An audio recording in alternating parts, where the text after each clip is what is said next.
You've talked a lot since you've been back here in Cincinnati about culture and Zach Taylor's culture and why it's important to you. Can you explain to me what your experience within Zach Taylor's culture was like and what you think that culture is? I think from the Brown family, then down to Zach, and then into the coaches, just think about some of the coaches that are on our staff, Darren Simmons, and there's a certain approach that drives who we are every day.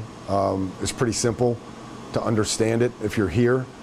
And I think that's what makes it unique. You know, there's certain individuals that we're looking for, I think, that embody who we are, and I think probably nothing represents that better than just the way Joe operates on a daily basis. And I was here for 2 years to witness that and to see the respect that he garners from the locker room. And so that's what we're trying to do. We're trying to fit in pieces that match, you know, that mentality and that mantra. One of the words you used a lot during your press conference was empower. What do you mean by empowering your players as a defensive coordinator? Well, I think it's really important that they own it. At the end of the day, you know, I can make a specific call, but if the offense gets into this formation or they go empty or we need a certain adjustment, they have to do it on the grass. So ultimately, that's how you become really, really good. And some people are like, hey, that's a really good call. Well, I didn't call that. They got us into that based on, you know, their film study and based on understanding the nuances of the defense. So as quickly as we can take them through that process to get to the point where they feel really confident in the adjustments that are required to deny the offense what they're looking for, I think the better that will be. And it also has to do with the culture. It has to do with the concepts. Let's all buy in this together. Let's empower you guys to have a notion, have an idea of who we want to be and what we want to be and what we ultimately want to look like on film. That's what our DNA is. So they have a big say in that. Understanding that every player who comes into the NFL has to check a box athletically, what they can do on a football field.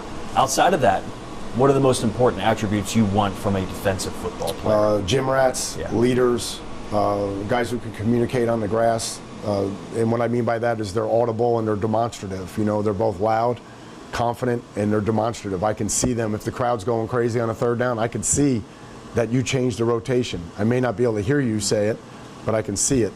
But the more guys that we get that are passionate about football, that are inquisitive, that are asking questions, and it's our job as coaches to give them the why, you know, not just tell them how, but to show them why we're doing something and how it's going to benefit us. And ultimately, our job as coaches is to take these guys from, you know, on this journey from the head to the heart. And if they can understand the concepts here and then own it here, then I know they're going to play fast and play with incredible energy on game day. So football IQ to you is paramount. Really big.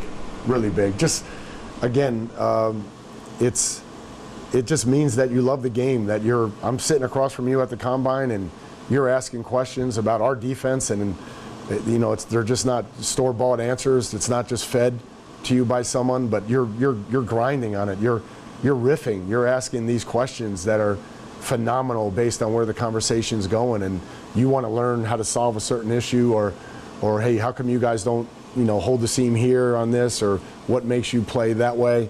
I think all of those things are awesome, because ultimately the more guys that you have that love football, that are passionate about football, the more guys that ultimately are gonna want to take this thing over and take us in the right direction. Been a lot of questions about the differences of coaching in college and now coaching in the NFL. You've done both, and I would argue it's blurred now more than ever, being a college coach and an NFL coach, but development at college is such a big deal when you get young players, develop them into great players. Is that important also at the NFL level of getting young players, because you're going to have a lot of young players on defense and developing them? Yeah, our job is to get the talent in the game. So how do we take them on that journey so that they can play fast and bring their talents into the game? I think you know, we're not drafting guys for them to sit next to us, and nothing's worse than, you know, you say he's not ready yet and that type of thing. Like our job is to get them ready. So whether you're a free agent looking to be a part of a great organization, or that we draft you, our job is going to be as quickly as we can to onboard you and get you going so that you can impact this team and this roster and be a part of something great here. Two more, Al. I'll start with this. Zach Taylor talked about the new coaches that have come in this cycle are all hungry.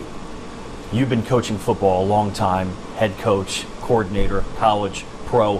What keeps you hungry as a coach? Continuous learning, continuous improvement, and to be honest with you, like fear of failure. You're like every day, like I'm trying to prove that I'm better today than yesterday. That I'm always trying to find a new way and listening to ideas on guys on the staff. Just all of those things.